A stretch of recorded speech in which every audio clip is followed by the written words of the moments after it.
এক গ্রামে এক কৃষক বাস করত। তার নাম ছিল কিরণ। প্রত্যেকদিন সকালে সে মাঠে যেত আর সন্ধ্যায় ক্লান্ত হয়ে বাড়ি ফিরে আসতো।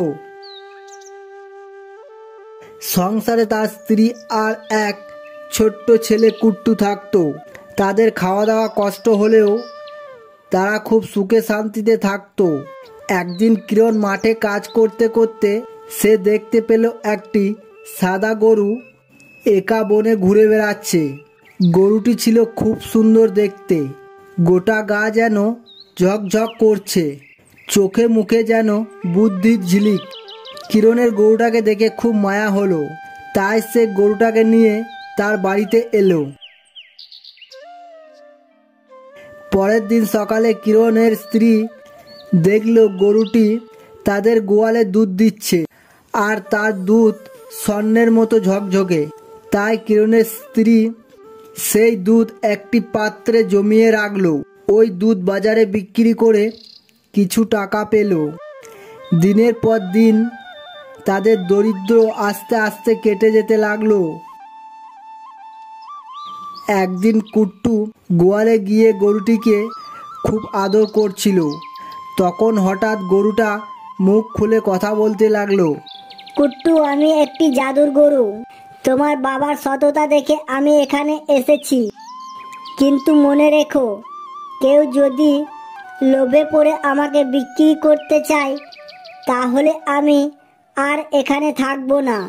সেটা শুনে কুট্টু চমকে গেল, কিন্তু গরুর কথা গোপন রাখলো। দিন চলতে লাগলো।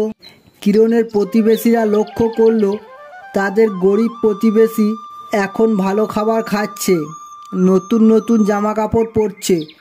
একজন লোভী প্রতিবেশী সেটা নিয়ে খোঁজ খবর নিতে লাগলো। একদিন লোভী প্রতিবেশী চুপচাপ গোয়ালে ঢুকে দেখে গরুটি সোনার দুধ দিচ্ছে। পরের দিন ওই প্রতিবেশী কিরণের কাছে গিয়ে তাকে অনেক টাকার বিনিময়ে গরুটাকে কিনে নিতে চায়, কিন্তু কিরণ কোনো রকমেই রাজি হলো না। তাই সে বাড়ি চলে আসে। এসে সে ঠিক করে যে গরুটাকে চুরি করে নিয়ে যাবে। তাই সে রাত্রি গভীর হতেই সে ওই গরুটার কাছে যায়, গিয়ে গরুটাকে চুরি করে নিয়ে আসে। পরের দিন সকালে কিরণ গোয়ালে গিয়ে দেখলো গোয়াল ফাঁকা।